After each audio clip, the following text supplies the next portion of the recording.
अस्सलाम वालेकुम, मेरा नाम डॉक्टर फ़ाखरा है और मैं as a consultant gynaecologist Sheikh Tayyab hospital नाला खुद में प्रैक्टिस कर रही हूँ। मेरे पास जो ख़वातीन जिन जिन मसाइल का शिकार हैं वो आ सकती हैं। वो मसाइल क्या हैं?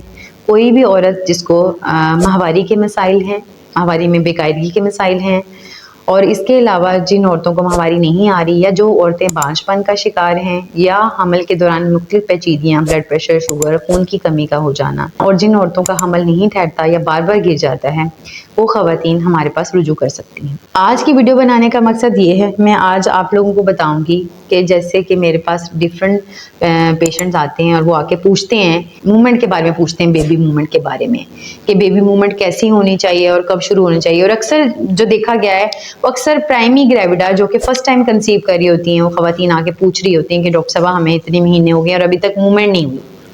तो ये मैं इस वीडियो से मैं आपको ये बताना चाहूँगी कि मूवमेंट कब फील होती है और कितनी दफ़ा मूवमेंट होनी चाहिए, और आपको कब मूवमेंट नहीं हो रही और कितनी कम हो रही है कि जब आपने अपने जो कंसल्टेंट है गायनाकोलॉजिस्ट उसके पास कंसल्ट करने जाना है। तो मूवमेंट स्टार्ट कब होती है? जो पहले 3-4 महीने हैं, अगर उसके अंदर मूवमेंट नहीं होती तो उसके लिए स्ट्रेस नहीं लेना, क्योंकि उस 4 महीनों में हमल इंतहाई छोटा होता है कि वो मूव नहीं करेगा।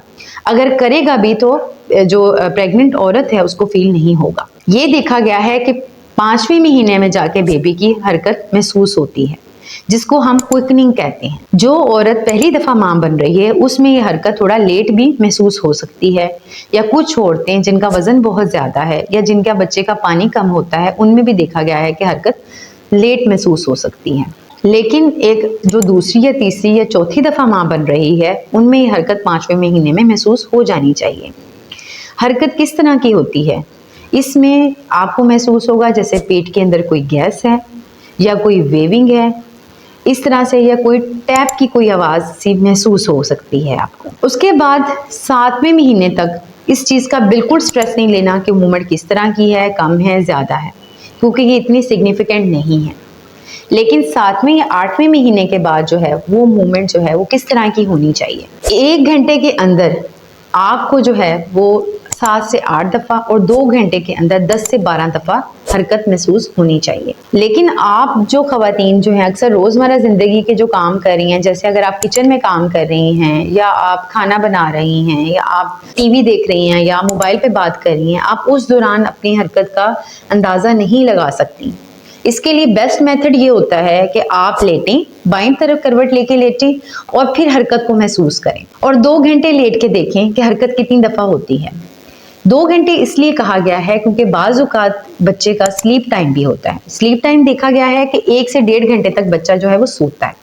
इसीलिए अगर बच्चा सोया भी है तो वो 2 घंटे के अंदर हमें पता चल जाएगा कि कितनी दफ़ा हरकत हुई है। अगर 2 घंटे के बाद भी फीमेल को या प्रेग्नेंट औरत को हरकत महसूस ना हो तो वो फिर अपने डॉक्टर से कंसल्ट कर सकती हैं। फिर डॉक्टर जो हैं वो उनका प्रॉपर उनकी हिस्ट्री लेके उनकी एवेलुएट करके देखेंगे, और फिर जो हम CTG कहते हैं, जिसको हम बच्चे की ECG कहते हैं, दिल की धड़कन देखते हैं, फिर वो हम चेक कर लेते हैं। और अगर वो ठीक है ताकि वो अल्ट्रासाउंड करके और सब चीज़ें देख के आपको तसल्ली कर देंगे कि आपकी मूवमेंट ठीक है। तो इसलिए अगर आपकी अब इस वीडियो से आपको इतनी हेल्प मिल गई होगी कि कब किस टाइम हरकत कम हो जब आपने अपने डॉक्टर से रुजू करना है। लेकिन कुछ कंडीशंस ऐसी देखी गई हैं, कुछ मेडिकल कंडीशंस हैं जिसमें अगर आपके बच्चे का पानी कम है या बच्चे का पानी ज़्यादा है, पॉलीहाइड्रोमियोज या ओलिगोहाइड्रोमियोज है, या आपको कोएग्जिस्टिंग डायबिटीज़ है या ब्लड प्रेशर का मसला है, अगर इन कंडीशंस में 8वें या 9वें महीने के अंदर औरत को हरकत कम महसूस होना शुरू हो जाए या ना महसूस हो, तो इसमें घर में कुछ भी नहीं करना, सबसे पहले जाके अपने डॉक्टर से कंसल्ट करना है ताकि वो आपका बर वक्त जो है वो ट्रीटमेंट स्टार्ट कर सकें। इसके अलावा आप कोई भी बात पूछना चाहें हमसे तो कमेंट सेक्शन में जाके हमसे पूछ सकते हैं।